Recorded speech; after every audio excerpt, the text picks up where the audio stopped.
Petite découverte du kit WPL 14C acheté à Gearbest, 26 $, je crois, ou 27 €.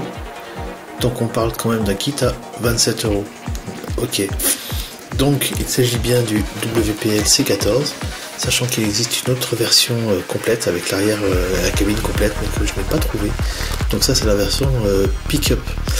Donc ce pourquoi je l'ai acheté, la coque, qui a l'air plutôt sympa. Vu d'ici, on la verra mieux tout à l'heure, mais vu d'ici elle a l'air cool. Ensuite on passe au sachet de pièces, donc forcément c'est un kit.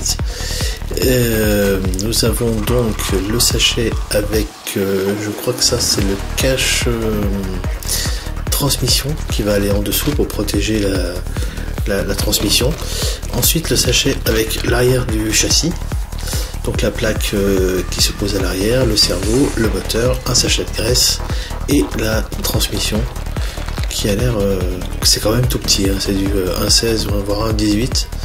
C'est quand même tout petit et je pense que ça va être assez folklore à modifier ça, parce que forcément ça va pas rester comme ça, on est bien d'accord.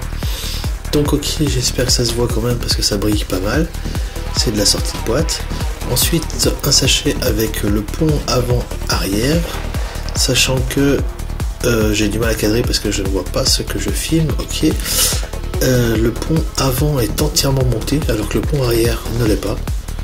Donc globalement tout plastoc, hein, comme vous pouvez s'y attendre, 27 balles, pas compris quand même. Donc tout monté, c'est très gentil, le pont avant en tout cas, et donc le pont arrière laissé à nos soins. Allez savoir pourquoi, je n'en sais rien du tout, mais bon c'est comme ça, c'est toujours ça, il faudra quand même aller y jeter un œil. La notice qui a l'air super détaillée, super complète, notice de montage, excellent.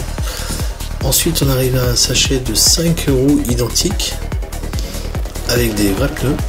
Donc ce que je sens à travers le plastique, ça a l'air mou comme pneu, ça a l'air assez correct.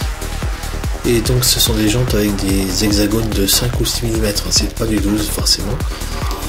Ensuite l'arrière de la coque, la plaque voilà, qui va sur le châssis. Le sachet avec les pare-chocs et la calandre. Bon, hein, 27 balles, on a deux pare-chocs et une calandre, c'est cool. Puis l'intérieur de l'habitacle avec les sièges, le volant, tableau de bord, essuie-glace, rétroviseur, la totale. Bah écoute, franchement pas mal. Hein. Ça, je crois que c'est le coffre pour glisser la cuve derrière la cabine.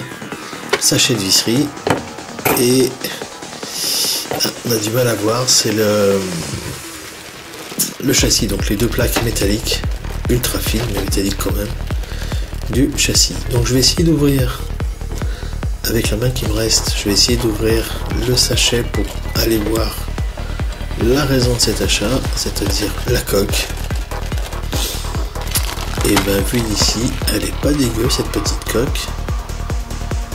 Ben ouais, il n'y a pas trop de délire de démoulage, elle n'est pas fondue.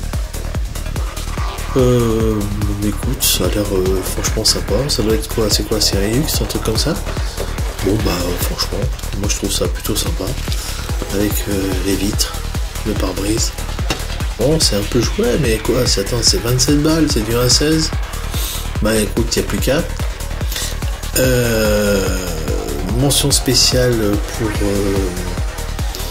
les as du Photoshop, parce que là ils nous ont fait des montages vraiment exceptionnels. Franchement les mecs, c'est des as quoi.